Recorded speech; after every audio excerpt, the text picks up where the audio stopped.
오늘 우리에게 주시는 말씀은 창세기 33장 1절에서 11절까지의 말씀입니다. 구약성경 50쪽에 있습니다. 야곱이 눈을 들어보니 에서가 400명의 장정을 거느리고 오고 있는지라. 그의 자식들을 나누어 레아와 라헬과 두 여종에게 맡기고 여종들과 그들의 자식들은 앞에 두고 레아와 그의 자식들은 다음에 두고 라헬과 요셉은 뒤에 두고 자기는 그들 앞에서 나아가되 몸을 7번 땅에 굽히며 그의 형 에서에게 가까이 가니 에서가 달려와서 그를 맞이하여 안고 목을 어긋맞추어 그와 입맞추고 서로 우니라. 에서가 눈을 들어 여인들과 자식들을 보고 묻되 너와 함께한 이들은 누구냐? 야곱이 이르되 하나님이 주의 종에게 은혜로 주신 자식들이니이다. 그때 여종들이 그의 자식들과 더불어 나와 절하고 레아도 그의 자식들과 더불어 나와 절하고 그 후에 요셉이 라헬과 더불어 나와 절하니 에서가 또 이르되 내가 만난 바 이 모든 때는 무슨 까닭이냐? 야곱이 이르되 내 주께 은혜를 입으려 함이니이다. 에서가 이르되 내 동생아 내게 있는 것이 족하니 내 소유는 내게 두라. 야곱이 이르되 그렇지 아니하니이다. 내가 형님의 눈앞에서 은혜를 입었사오면 청하건대 내 손에서 이 예물을 받으소서. 내가 형님의 얼굴을 배운즉 하나님의 얼굴을 본 것 같사오며 형님도 나를 기뻐하심이니이다. 하나님이 내게 은혜를 베푸셨고 내 소유도 족하오니 청하건대 내가 형님께 드리는 예물을 받으소서 하고 그에게 강권함에 받으니라. 아멘. 우리 성경에서 예수님을 만난 사람들 한결같이 모두 변하였습니다. 예수님의 부르심을 받은 어부는 배와 그물을 버리고 예수님을 따랐습니다. 또 세리는 삶의 자리를 바꿨습니다. 나름 안정적일 수 있는 그런 직장을 버리고 예수님을 따랐습니다. 또 귀신이 쫓기고 병고침을 받았습니다. 앞을 보지 못한 사람이 보게 되었고 또 걷지 못한 사람이 걷게 되었습니다. 심지어 죽은 사람이 다시 살아나기도 하였습니다. 이 모든 것들은 정말 놀라운 변화입니다. 그런데 우리가 종종 그 변화만을 보면서 정작 이후에 그랬던 사람들의 삶이 어떻게 변화했는지를 보지 못할 때가 있습니다. 그런데 한번 그 모습들을 보면 그들은 예수님을 따랐습니다. 그리고 이전과 전혀 다른 가치와 기준을 가지고 살았습니다. 그러니까 단순히 예수님께 생겼던 변화가 아니라 진정한 변화는 무엇인 거예요? 그 변화를 통해서 그 사람의 삶이 변화했다 하는 것이에요. 이게 성경에서뿐만이 아닙니다. 나는 예수를 만난 후 인생이 180도로 바뀌었다라는 책이 있습니다. 예전에 한참 우리에게 익숙했던 대천덕 신부님을 비롯해서 17분의 나름 삶의 간증이 담긴 책이에요. 그러니까 예수님을 만난 때, 예수님을 만난 방법은 다 다릅니다. 그러나 결과는 같습니다. 변화였습니다. 삶의 방향과 태도가 달라졌습니다. 그럴 때 우리에게 이제 두 가지를 물을 수 있습니다. 첫째는 예수님을 만나셨습니까? 대답이 없으시네요. 다시 물을까요? 그럼 예수님을 믿으십니까? 네. 예수님을 만났는가? 무엇보다 급하고 중요한 물음입니다. 한 주간 꼭 대답해 보실 수 있기 바랍니다. 제가 예수님을 만났습니까? 묻고 예수님을 믿습니까? 물었지만 똑같은 물음일 수 있지만 또 한편으로는 다르기도 합니다. 그럴 때 제가 조금 더 궁금한 거는요, 정말 예수님을 만났는가 하는 물음입니다. 그래서 예수님을 만났는가 이 물음에 답하실 때, 그리고 이제 이 다음에 또 물음이 있을 수 있겠다 여겨집니다. 오늘은 이제 그 다음에 물음에 대한 답이기 때문에 오늘 예수님을 믿습니다라는 물음으로 넘어가지만 우리가 이 예수님을 만났는가 이 물음에 대한 답을 개인적으로 꼭 답해 보실 수 있기 바랍니다. 두 번째는요, 그럼 예수님을 만났다면, 그러니까 예수님을 믿는다면 무엇이 변화했는가라는 것입니다. 앞에서 말씀드렸듯이 예수님을 만난 사람은 모두 다 변화였습니다. 그럼 오늘 우리가 예수님을 만났다고 할 때, 예수님을 믿는다고 할 때 우리는 무엇이 변화했는가 하는 물음이에요. 예수님을 믿고 우리 인생은 과연 몇 도나 바뀌었습니까? 앞에서 예수님을 만난 사람들 그 인생이 180도 바뀌었다라고 이야기할 때 그럼 우리는 과연 몇 도나 바뀌었는가 하는 물음입니다. 또 우리 삶의 방향과 태도는 어떻게 달라졌습니까? 예수님께서 말씀하실 때 회개를 말씀하시잖아요. 회개는 방향을 바꾸는 일입니다. 내가 지금까지 이 방향으로 가고 있었다면 이제는 방향을 바꾸는 일이에요. 그런다고 했을 때 우리 삶의 방향과 태도는 어떻게 달라졌는가 하는 물음입니다. 본문은 이런 물음에 대한 야곱의 답입니다. 우리 야곱에 대해서는 나름 잘 아실 텐데요. 야곱은 아버지를 속여서 형 에서의 복을 빼앗았습니다. 그리고 그 일로 형 에서가 야곱을 죽이려 하자 야곱은 외삼촌 라반에게로 피하였습니다. 어머니 리브가는 에서의 화가 풀리기까지 그냥 몇 날 동안이면 될 것처럼 말하였습니다. 그런데 그 몇 날이 20년이 되었습니다. 그리고 이제 야곱은 20년 만에 가나안 땅으로 돌아가게 되었습니다. 가나안 땅에 들어간다 하더라도 가장 먼저 해야 할 일이 있습니다. 형 에서와의 화해입니다. 형 에서가 자신을 용서하고 받아줘야만 합니다. 먼저 야곱은 형 에서의 마음을 어떻게든지 풀어보고자 이 가축 떼를 보내었습니다. 그런데 당장 돌아온 소식은 에서가 400명의 부하를 거느리고 야곱을 만나러 온다 하는 것이었습니다. 순간 야곱이 이제 두렵고 또 답답해졌습니다. 에서의 심중을 모르니 이제 최악의 경우를 가정하면서 어떻게든지 간에 피해를 최소화할 궁리만 하기 시작합니다. 야복나루에 이르러서는 가족을 먼저 보내고 이제 혼자 남아 있었을 때입니다. 갑자기 나타난 어떤 사람과 이제 날이 새도록 씨름하였습니다. 그리고 그 과정에서 야곱의 허벅지 관절이 엇나갔습니다. 그런데도 끝까지 그 사람을 놔주지 않았습니다. 그러니까 내가 다치고 아프지만 그 사람을 꼭 붙은 채 내게 복 주시지 않으면 보내주지 않겠습니다 했던 거예요. 그래서 이제 그 사람이 야곱의 이름을 묻고 그 이름을 이스라엘로 바꾸어 주었습니다. 그리고 복을 준 거예요. 우리가 성경에서 이름은 그 사람을 그대로 드러내고 또 설명합니다. 우리가 야곱이 태어날 때 형 에서의 발꿈치를 잡고 태어났습니다. 그래서 그 이름을 야곱이라 했는데요. 발꿈치를 잡은 자라는 뜻이고 이 말을 당시에 조금 이 환경에서 해석해 보면 속이는 자입니다. 그래서 실제로 야곱은 그랬습니다. 아버지를 속여 형 에서의 복을 빼앗았습니다. 또 외삼촌 라반에게 갔지만 그 라반과 경쟁하였습니다. 어떻게든지 간에 자신의 깨와 노력으로 살았습니다. 그런데 이제 그 이름을 이스라엘로 바꿔준 거예요. 하나님과 겨루어 이겼다라는 의미입니다. 그러니까 문자 그대로 하나님을 꺾고 하나님을 이겼다라는 것이 아니에요. 지금까지 속이는 자로 살았다면, 그래서 자신의 깨와 자신의 노력으로 살았다면 이제 하나님과 씨름하면서 하나님께 복을 구하는 사람이 되어라 하는 그런 의미입니다. 이제 그 사람이 떠난 이후에야 야곱은 그 사람이 하나님임을 알았죠. 그래서 그곳을 브니엘이다 이름 짓습니다. 그러니까 하나님의 얼굴이라는 뜻이에요. 내가 하나님의 얼굴을 보았으나, 그러니까 하나님을 대면하였으나 내가 죽지 않았다라는 이 뜻에서입니다. 오늘 말씀은요, 바로 이 브니엘의 경험, 즉 하나님을 대면했던 사건의 연장선상에 있습니다. 이후에 야곱은 완전히 변화했습니다. 하나님을 만나고 단순히 그냥 이름만 바뀐 것이 아니라 그 존재가 완전히 새로워졌다라는 것이에요. 그날 아침입니다. 에서가 400명의 부하를 거느리고 오는 것이 보였습니다. 이제 야곱이 가족의 자리를 정합니다. 앞에서도 야곱은 가축을 나눈 바 있습니다. 가축을 떼를 나누어서 혹 에서가 공격하면 어떻게든지 간에 그 나머지 절반은 구하고자 하는 수였습니다.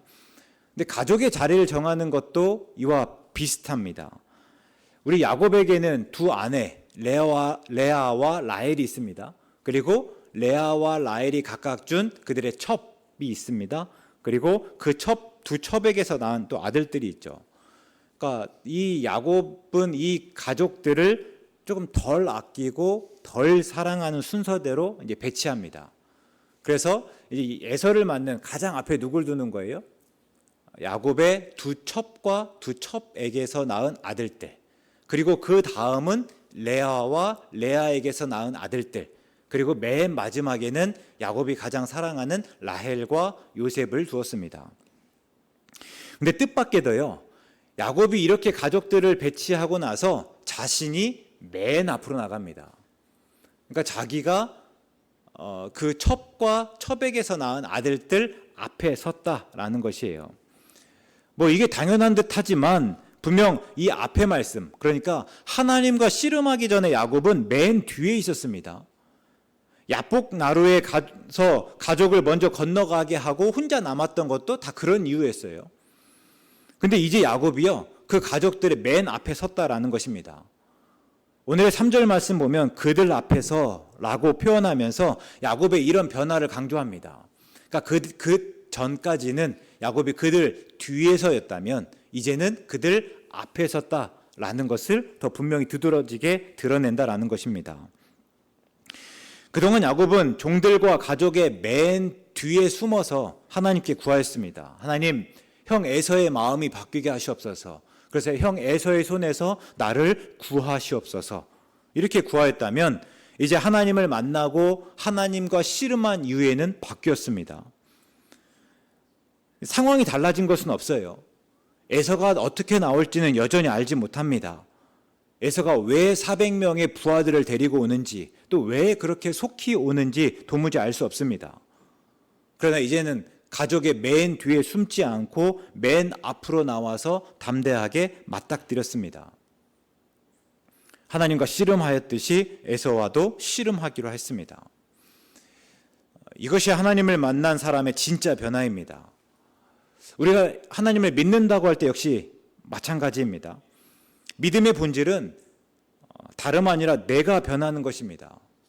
그 믿음을 가지고 환경을 변해가는 것이 아니라, 그 환경이 아니라 내가 변해가는 것이에요. 하나님을 통해서 어떻게든지 간에 처지와 형편을 바꾸어가는 것이 아니라 하나님을 의식하며 그 속에서 기꺼이 내가 바뀌는 것이다 하는 것이에요. 우리 조금 전 부른 찬송가 384장 가사 한번 떠올려 보겠습니다. 나의 갈 길 다가도록 예수 인도하시고 무슨 일을 만나든지 만사 형통하리라, 이렇게 고백하고 있습니다. 그런데 만사 형통이라고 하는 것은요, 모든 일이 다 잘 되어간다 하는 뜻입니다. 모든 일이 잘 되는 일이에요. 그래서 예수님을 믿으면 복을 받고, 예수님을 믿으면 무슨 일을 만나든지 술술 풀리고 꽃길만 걷습니까? 우리 삶이 지금까지 그랬습니까? 내가 예수님을 만난 이후로 또 예수님과 함께 걸으면서 모든 일이 다 잘 되기만 하였습니까? 크고 작은 어려움이 없으셨어요? 불편하지 않으셨어요? 주위의 사람들 보시죠. 예수 믿는 수많은 사람들이 있지만 어떻습니까? 항상 모든 일이 다 이렇게 흥왕하던가요? 예수님을 믿음에도 불구하고 오히려 힘들고 어려운 일들을 그대로 겪지 않았습니까? 그런 처지와 형편에 빠진다라는 겁니다. 성경에서 개인의 구체적인 삶과 연관해서 형통이란 단어를 쓴 대표적인 예는요, 요셉의 이야기에서였습니다. 그런데 요셉이 어느 때 형통하다 했습니까? 요셉의 삶을 들면서 성경에서 형통이라는 단어를 쓸 때가 있는데 과연 그때가 언제였는가 한번 보니까, 요셉이 아버지의 극진한 사랑 가운데 채색 옷을 입고 나름 이렇게 좋게 지낼 때가 아니었습니다. 오히려 요셉이 형들에 의해서 보디발의 종으로 팔려가고, 또 요셉이 보디발의 아내의 모함으로 왕의 제수를 가두는 옥에 갇혔을 때였습니다. 그러니까 성경에서 요셉의 삶을 형통하다 표현할 때 모든 일이 잘 되어 갈 때가 아니라 모든 일이 꼬일 대로 꼬일 때였다라는 것이에요. 처지와 형편이 전혀 나아지지 않고 오히려 더 안 좋아졌을 때입니다. 그런데 왜 형통하다 하고 어떻게 형통한 것입니까? 요셉이 그때부터 비로소 함께 하시는 하나님을 의식하게 되었기 때문입니다. 비록 모든 일이 꼬이고 처지와 형편이 전혀 나아지지 않았지만 그 속에서 요셉의 삶의 중심과 태도가 바뀌었기 때문입니다. 그러니까 처지와 형편이 바뀐 것이 아니라 내가 바뀌었기 때문이다라는 것이에요. 에베소서 2장에서 구원 역시 이런 상황의 변화가 아닙니다. 내 존재가 바뀌고 똑같은 상황 속에서 다만 따르는 대상이 바뀌는 것이에요. 우리 이 말씀을 조금 볼까요? 1절의 말씀입니다. 그는 허물과 죄로 죽었던 너희를 살리셨도다, 이렇게 고백합니다. 우리는 허물과 죄로 죽을 예정에 있는 것이 아니에요. 우리는 허물과 죄로 이미 죽었습니다. 아니 우리가 멀쩡히 살아있는데 왜 죽었다고 합니까? 뭐 물을 수 있습니다. 근데 죽음은 단순히 우리 코끝에 호흡이 끊어지는 것이 아닙니다. 생명의 근원이신 하나님과의 관계가 깨지는 것이에요. 그 하나님과 아무런 상관없이 사는 삶이 곧 죽음입니다. 그래서 허물과 죄가 하나님과 우리 사이를 갈라놓았고 그것이 죽음이다라는 것을 먼저 이야기합니다. 2절에 보니까요, 그 허물과 죄가 무엇인지를 이제 구체적으로 말합니다. 그러니까 하나님과 우리 사이를 갈라놓았던 그 허물과 죄가 무엇인가? 그때 너희는 그 가운데 행하여 이 세상 풍조를 따르고 공중의 권세 잡은 자를 따랐으니 곧 지금 불순종의 아들들 가운데서 역사하는 영이라. 그러니까 허물과 죄가 무엇이라 하는 거 보니까요, 하나님이 아니라 세상 풍조를 따르고 하나님이 아니라 공중 권세 잡은 자를 따른 것입니다. 우리 이 말씀을 한번 자세히 보시면요, 뭐가 문제라는 거예요? 세상 풍조가 문제고 공중에 권세 잡은 자가 문제입니까? 물론 그것도 문제죠. 근데 오늘 말씀에서 바울이 지적한 진짜 문제는요, 우리가 그 세상 풍조를 따르고 또 우리가 공중에 권세 잡은 자를 따른 것입니다. 우리가 세상 풍조, 공중에 권세 잡은 자를 따른 것이 문제다라는 것이에요. 이를 3절에서 다시 설명합니다. 전에도 우리는 다 그 가운데서 우리 육체의 욕심을 따라 지내며 육체와 마음에 원하는 것을 하여 다른 이들과 같이 본질상 진노의 자녀였다. 그러면서 4절입니다. 긍휼이 풍성하신 하나님이 우리를 사랑하신 그 큰 사랑을 인하여 허물로 죽은 우리를 그리스도와 함께 살리셨도다. 그러니까 허물과 죄가 하나님과 우리 사이를 갈라놓았고 그것을 죽음이라고 할 때 예수님이 그 허물과 죄를 대신해서 십자가에 달려 죽으셨고 그래서 우리가 하나님의 관계가 회복되었다 하는 것입니다. 이제는 그리스도와 함께 살았어요. 그것이 구원입니다. 그래서 구원받았다라는 것은 이제 예수님과 함께 살아가는 일입니다. 더 이상 세상 풍조와 공중의 권세 잡은 자를 따르지 않고 우리 육체의 욕심을 따라 지내지 않고 육체와 마음에 원하는 것을 하지 않고 하나님의 사랑에 반응하여 예수님과 함께 예수님이 그러셨던 것처럼 하나님의 뜻을 따르는 겁니다. 우리가 분명히 아셔야 할게요. 예수님이 오시고 예수님이 우리의 허물과 죄를 대신해서 십자가에 달려 죽으셨다고 해서 당장 세상이 변하거나 세상이 없어진 것이 아닙니다. 지금 그 세상의 문제를 이야기하고 있는 것이 아니에요. 우리 성경에서도 세상은 예수님을 알지 못하였습니다. 그리고 그 예수님을 거절하였죠. 그런데 그렇다고 해서 하나님께서 불을 내리서 그 세상을 당장 다 없애버리셨습니까? 당장 심판하신 것이에요? 아닙니다.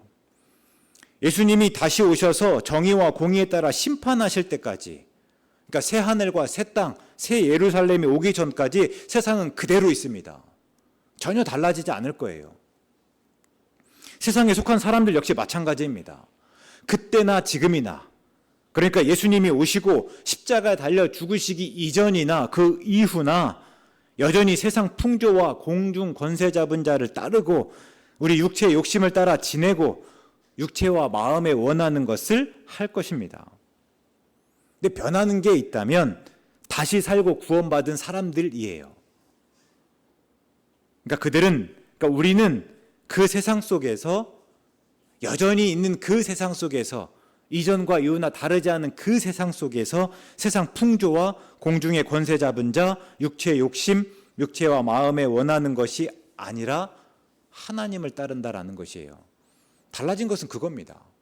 세상도 똑같고 그 세상에 속한 사람들 똑같지만 그 속에서 다시 산 사람, 구원받은 사람들은 이제는 세상의 풍조와 공중의 권세 잡은 자, 육체의 욕심, 육체와 마음에 원하는 것을 따르지 않는다. 그리고 기꺼이 다른 삶을 산다 하는 것입니다. 우리는 세상에 있지만 그래서 세상에 속하지 않는 것입니다.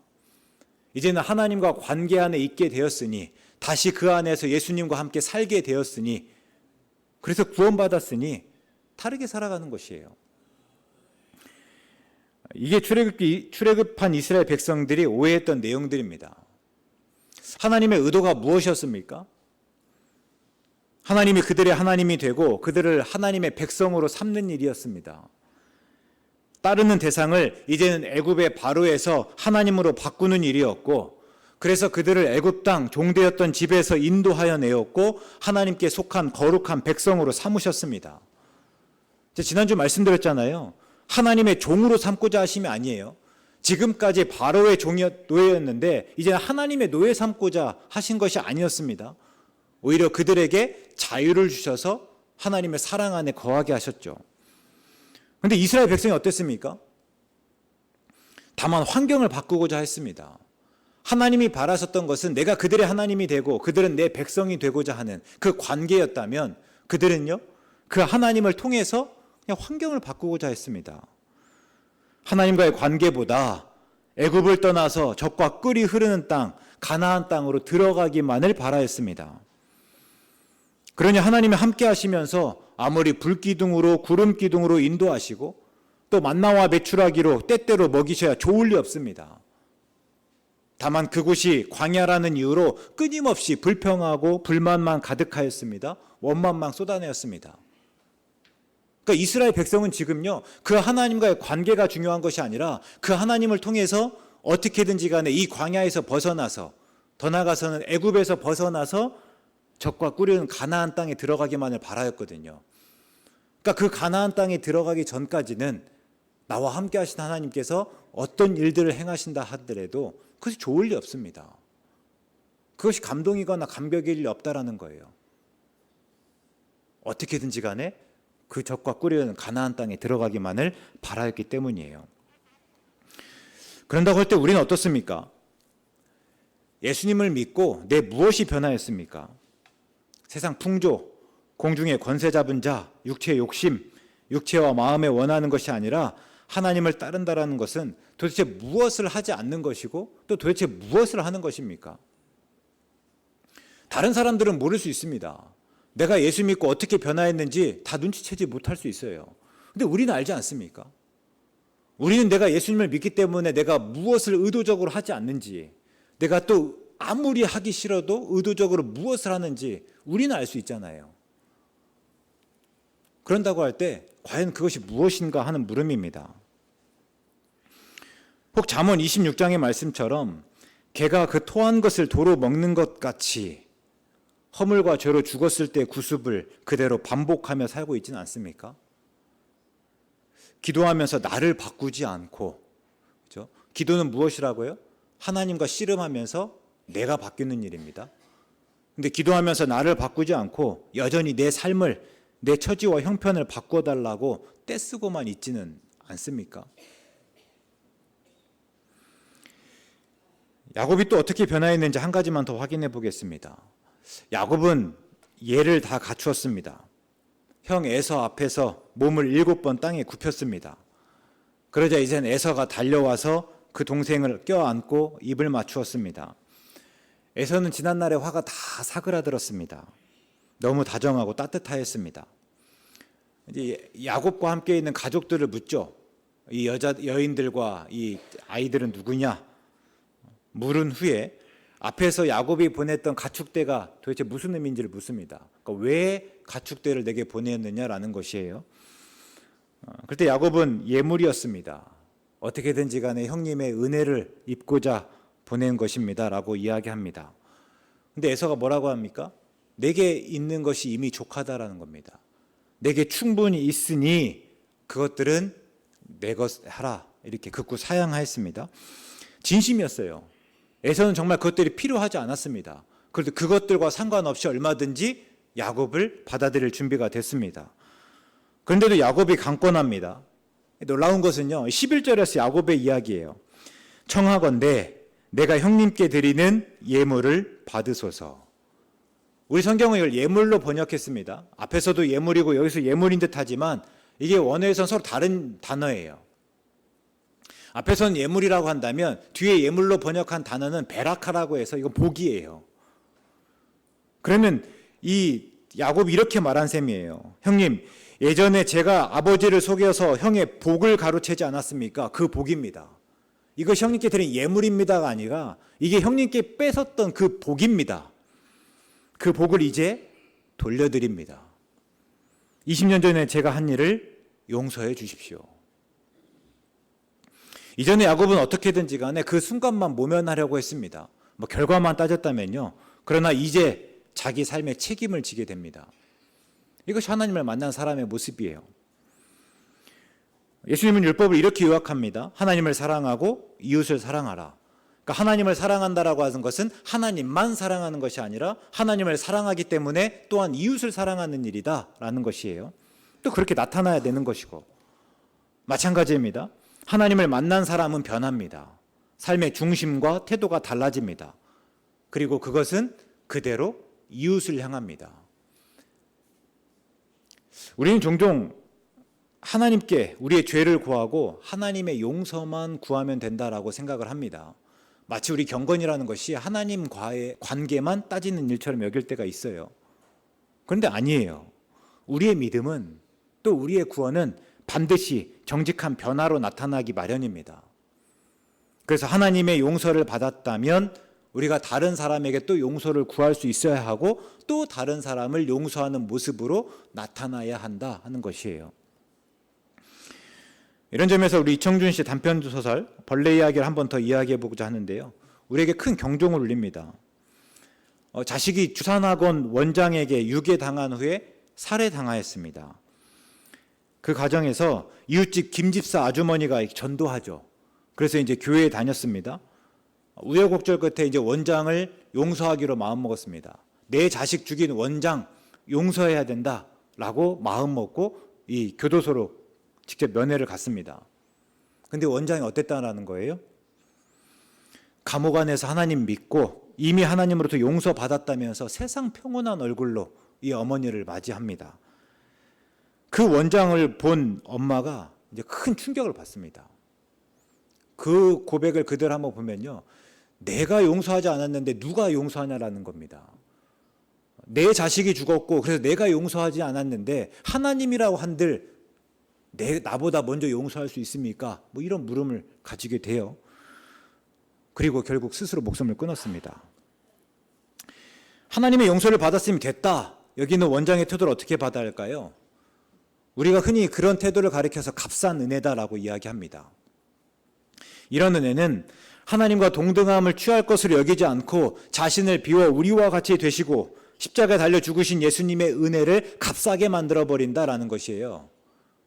그 은혜의 값이 어마어마함에도 불구하고 하나님의 유일하신 아들 그 예수님을 우리와 같이 되시고 그 예수님이 십자가에 달려 죽는 그 값을 치렀음에도 불구하고 그 값을 아무런 값 없이 만들어버리는 일이다라는 것입니다. 본문에서 하나님을 만난 이후 야곱이 형 에서에게 어떻게 용서를 구했는지 안다면 원장은 결코 그렇게 행동하지 못했을 것입니다. 내가 뺏은 걸 가지고 그대로 돌려주면서 그 앞에 정말 진심으로 용서를 구하는 거예요. 그럴 때 오늘 우리는 어떻습니까? 우리는 야곱과 같고 원장과 다릅니까? 야곱처럼 하나님을 만난 이후로 우리가 다른 사람에게 그대로 드러내면서 마치 하나님께만 내가 용서를 구하면 되는 것처럼 생각하는 그 원장과는 우리가 분명히 다르다 말할 수 있습니까?